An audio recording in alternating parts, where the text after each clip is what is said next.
আল্লাহ তাআলা 7 শ্রেণীর ব্যক্তিকে তার আরশের নিচে ছায়া দিবেন।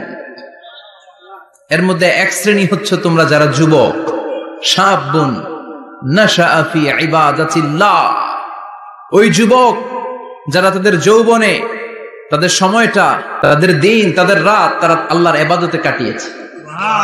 সুবহানাল্লাহ পড়েন। 7 শ্রেণীর মধ্যে 2টা শ্রেণী হলো যুবক।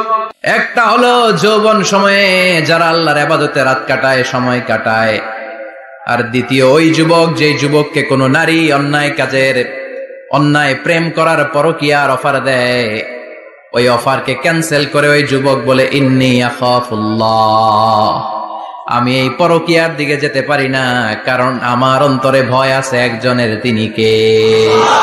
যাদের হৃদয়ে আছে আল্লাহর ভয়, তারা কভু পথ ভুলে যায় না। আল্লাহর প্রেম ছাড়া এই দুনিয়ায় কারো কাছে কোনো কিছু চায় না, ঠিক কিনা? রাতের আধারে যারা সেজদাতে রয়, দু চোখের শ্রুতে নদী যেন বয়। আল্লাহু আকবার। তো তাহাজ্জুদ পড়বে কখন? ফজরে তো পড়তে পারে না, আছে না নাই? রাতের আধারে যারা সেজদাতে রয়, দু চোখের শ্রুতে নদী যেন বয়।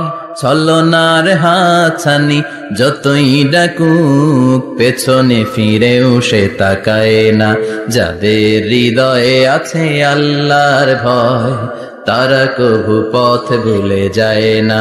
আল্লাহর প্রেম ছাড়াই দুনিয়ায় কারো কাছে কোনো কিছু চায় না।